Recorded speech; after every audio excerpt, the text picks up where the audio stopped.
आदिदेव इन मनुष्यों की बलि से प्रसन्न होगा। आदिदेव हर प्रहर रक्त की बलि मांगता है।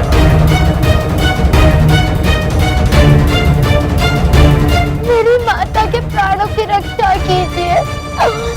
मुझे वेद की आवश्यकता है। उनके प्राण संकट में है। प्राण तो तुम्हारे भी संकट में है बालक। मुझे मेरी माता की मृत्यु का है।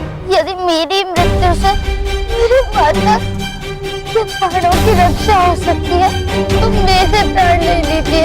आदिदेव बलि मांगता है। तुम्हारी माता की पीड़ा अब केवल आदिदेव ही शांत कर सकता है। प्रणाम सूर्यदेव। आपका पुत्र कर्ण इतनी विपत्तियों का सामना क्यों कर रहा है? थोड़ा पिघल कर कुंदन बनता है। और शक्तियां संघर्षों के कारण सामर्थ्य में परिवर्तित होती हैं पुत्र शनि। आप अपने पुत्र की सहायता नहीं करेंगे भगवान सूर्य? सहायता करने का कार्य तो भाई का होता है ना। वही तो कर रहा हूँ पिताश्री। ये सारी विपत्तियां मेरे कारण। कर्ण के भाग्य में मेरी दृष्टि से 7.5 वर्ष की कठिनाइयां लिखी हैं। आज मैं उसकी अंतिम परीक्षा लूंगा। जीवन और मृत्यु का अंतिम खेल होगा आज।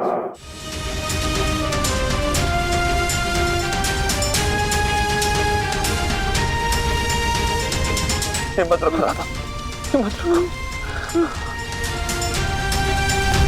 छोड़ दो मुझे। कहाँ ले जा रहे हो? छोड़ो, छोड़ो।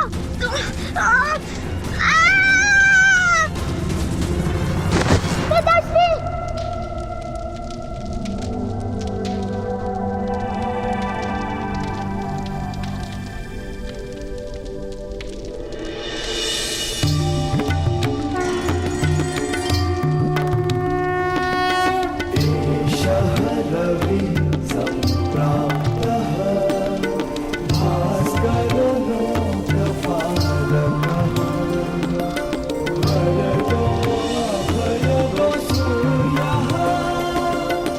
आयुष्मान भव पुत्र।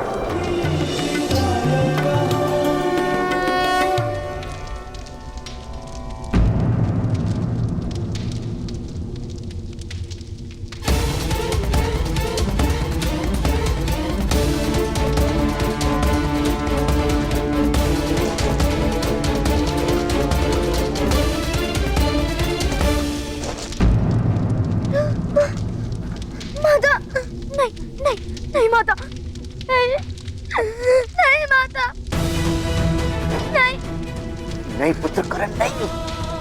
ध्रुता ने समस्या का उपाय नहीं है।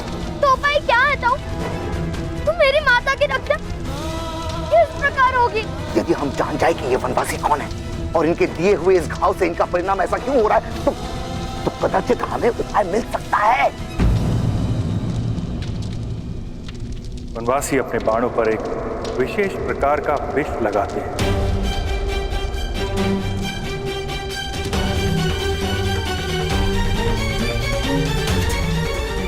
इस विष के कारण ही तुम्हारी माता की ऐसी दशा हुई है। प्रातःकाल सूर्य की प्रथम किरण जब तुम्हारी माता को स्पर्श करेगी तो उसकी मृत्यु हो जाए, उसकी मृत्यु हो जाए, उसकी मृत्यु हो जाए। प्रत्येक विष का कोई ना कोई उपचार होता है ब्राह्मण देव। होता है महोदय, किंतु इस कारागार के भीतर नहीं। तो यदि आपको इनके प्राणों की रक्षा करनी है तो आपको शीघ्र ही इन्हें यहां से ले जाना होगा। इस वन के पार एक पर्वत है, सप्तदल। उस पर्वत की चोटी पर सूर्य की प्रथम किरण से एक विशेष प्रकार की दिव्य औषधि उत्पन्न होती है। केवल उसी औषधि से तुम्हारी मां के प्राण बचाए जा सकते हैं।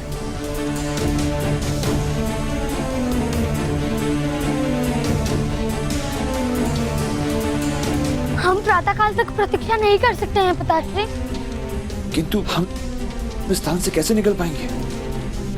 आप मार्ग बना सकते हैं प्रातःकाल।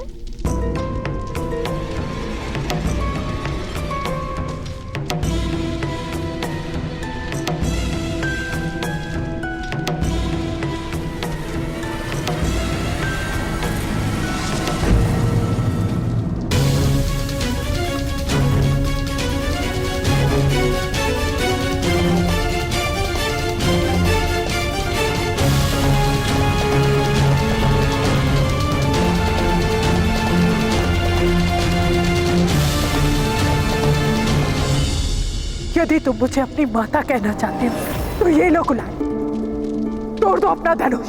मैंने धनुष का त्याग कर दिया माता। मैं माता का वचन नहीं तोड़ सकता।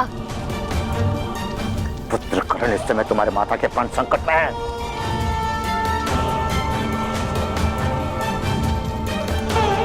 तोड़ दो वचन, उठाओ धनुष। नहीं तो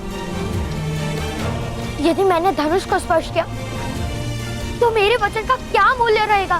दादा कर्ण, क्या माता के प्राणों से अधिक मूल्य आपके वचन है? माता के दिए गए वचन से केवल माता ही मुझे मुक्त कर सकती हैं। हमें यहाँ से निकलने का कोई और मार्ग ढूंढना होगा। शोर,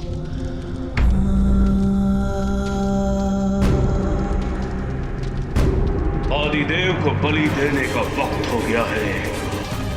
जाओ, जाकर उसकी माता को ले आओ।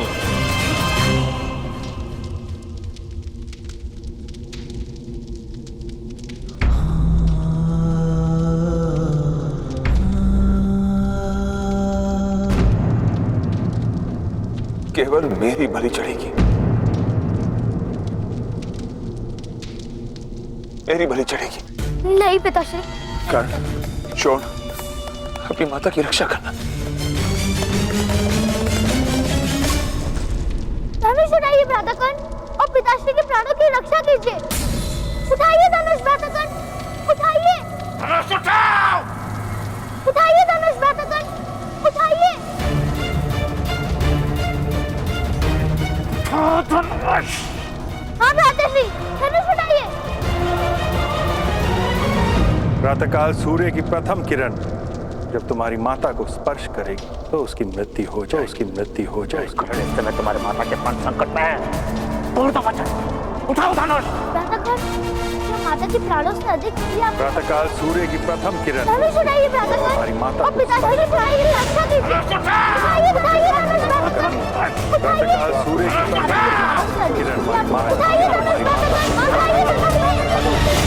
तो उसकी मृत्यु हो जाए, उसकी मृत्यु हो जाए।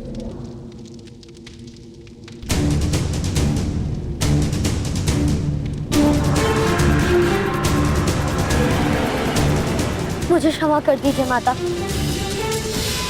मैं अब आपका वचन तोड़ने जा रहा हूँ।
अब मुझे ले जाओ, मेरी बलि दे दो, किंतु मेरे परिवार को मुक्त कर दो।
आदिदेव बलि मांग रहा है।